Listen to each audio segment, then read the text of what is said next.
नमस्कार, मैं हूं तेजेंद्र सिंह। आप देख रहे हैं महाराष्ट्र इफेक्ट टीवी न्यूज। चलिए चलते हैं टॉप 25 खबरों की ओर।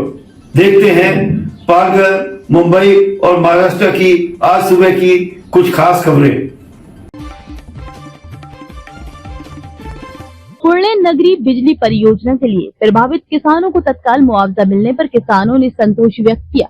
पालघर सांसदों ने मांग की थी कि पालक मंत्री को पालघर जिले से गुजरने वाले खावड़ा और अन्य बिजली परियोजनाओं के कारण किसानों को हुए नुकसान के लिए तत्काल मुआवजा दिया जाना चाहिए। क्योंकि मुआवजा कम है, पालक मंत्री ने उस मांग को मंजूरी दे दी है। मोगदा तालुका में अधिकांश प्राथमिक विद्यालयों के पुराने अभिलेख जीर्ण शीर्ण हो गए हैं और आदिवासी भाइयों के स्कूल छोड़ने का प्रमाण पत्र, मूल निवास प्रमाण पत्र आदि प्राप्त करने के लिए संघर्ष करना पड़ रहा है।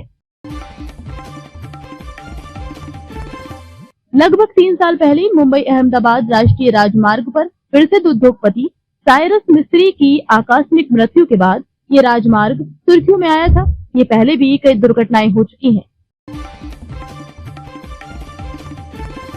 गणपति के बाद गौरी मथी जिले के तटीय, शहरी और पहाड़ी इलाकों में पहुंची। मूर्ति के साथ कई जगहों पर जंगली गौरी की स्थापना की गई।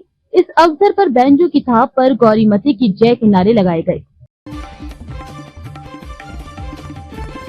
आज महिलाओं का डर दूर हो रहा है। महिलाएं घर और समाज की प्रगति का आधार बन रही हैं। महिलाओं का विकास ही देश का विकास है। विक्रमगढ़ निवासी हरीश चंद्र भोई ने महिलाओं की कार्यकुशलता की प्रशंसा करते हुए कहा, उम्मीद के अंतर्गत तालुका अभियान प्रबंधक, कच्छ उन्नति महिला प्रभाग संघ की वार्षिक आम बैठक डेंगा चिमेट में बड़े उत्साह के साथ आयोजित की गई। प्रभावित परिवारों को महाडा कॉलोनी में स्थानांतरित करने की प्रक्रिया तेज। विरार में क्षतिग्रस्त इमारत के निवासियों को तत्काल आश्रय प्रदान करने के लिए प्रशासन ने त्वरित कदम उठाए हैं। पिछले 8 महीनों में सोने की कीमत 20,000 रूपए और चांदी की कीमत 28,000 रूपए तक बढ़ गई है। जनवरी में 10 ग्राम सोना 80,000 रूपए और 1 किलो चांदी 90,000 रूपए तक पहुंच रही थी। वर्तमान में 10 ग्राम सोने की कीमत 1,01,100 रूपए और 1 किलो चांदी की कीमत 1,18,500 रूपए तक पहुंच गई है। महाराष्ट्र के सपूत और मराठी लेखक सुभाष सोनकांबले द्वारा लिखित बहुचर्चित पुस्तक आई म्या प्रधानमंत्री पहल का पहली बार लंदन स्थित डॉक्टर बाबा साहेब अम्बेडकर स्मारक में विमोचन किया जाएगा। गणेश चतुर्थी के दौरान प्रसाद और भोजन के लिए व्यापक रूप से उपयोग किए जाने वाले केले के पत्तों की मांग इस वर्ष काफी बढ़ गई है। इससे ग्रामीण क्षेत्रों में कई नागरिकों को रोजगार के अवसर प्राप्त हुए हैं। प्रशासन ये सुनिश्चित करने का प्रयास कर रहा है कि पालघर जिले में खावड़ा खाट की ट्रांसमिशन परियोजना और अन्य बिजली लाइनों से प्रभावित किसानों को संतोषजनक मुआवजा मिले और इसके लिए अब तालुकावार एक मुश्त मुआवजा देने को मंजूरी दे दी गई है। मध्य रेलवे के नासिक रोड त्र्यंबकेश्वर और वानगांव होते हुए दहानू तक 900 किलोमीटर लंबी नई रेलवे लाइन बनाने को मंजूरी मिल गई है। ये परियोजना वधान बंदरगाह से सीधा संपर्क प्रदान करेगी, जिससे आर्थिक और औद्योगिक विकास के साथ साथ धार्मिक पर्यटन को भी बढ़ावा मिलेगा। मीरा भायंदर वसई विरार पुलिस आयुक्तालय क्षेत्र में डायल 112 प्रणाली और बीट गश्ती निगरानी प्रणाली को और अधिक सुविधाजनक बनाया गया है, जिसका सीधा लाभ नागरिकों को मिलेगा। इस प्रकार का प्रयोग महाराष्ट्र में पहली बार इसी आयुक्तालय में किया गया है।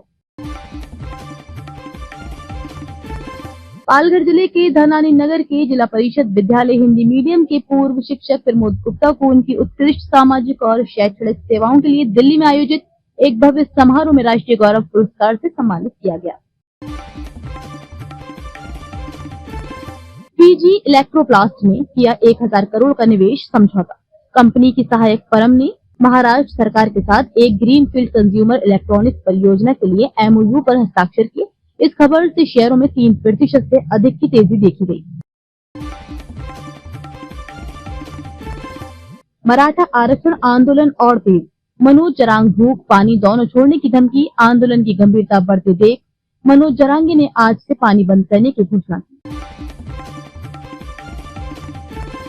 मुख्यमंत्री फडणवीस का बयान, कानूनी ढांचे में ही हल ढूंढेंगे। उन्होंने कहा कि सरकार मराठा समुदाय के सवालों को सम्मान से सुन रही है, लेकिन कोई भी कदम कानूनी प्रक्रिया के अनुसार ही होगा। बॉम्बे हाई कोर्ट का आदेश, दक्षिण मुंबई की सड़कें मंगलवार दोपहर तक खाली करें। कोर्ट ने आंदोलनकारियों को स्पष्ट निर्देश दिए हैं कि सार्वजनिक जीवन में बाधा नहीं डालनी चाहिए। फडणवीस ने कोर्ट के आदेश का किया स्वागत, शांति बनाए रखने की अपील। उप मुख्यमंत्री ने शांतिपूर्ण समाधान के लिए कहा और आंदोलन के नेता मनोज जरांगे से संयम बरतने का आग्रह किया। पुणे की बजाय IIM नागपुर और IIT मुंबई पर सरकार का रुझान। पुणे को ब्रांड पुणे माना जाता है, लेकिन वर्तमान में राज्य सरकार उच्च शिक्षा विस्तार में नागपुर व मुंबई को अधिक प्राथमिकता दे रही है, जिससे पुणे में असंतोष की संभावना। पहली बार महाराष्ट्र विधानमंडल के दोनों सदनों में विपक्ष का नेता नहीं है। अधिकृत लीडर ऑफ अपोजिशन न होने से विधान कार्य में विशेष समिति और जांच में बाधा उत्पन्न हो रही है। वर्तमान में कांग्रेस और शिवसेना UBT के बीच टकराव जारी।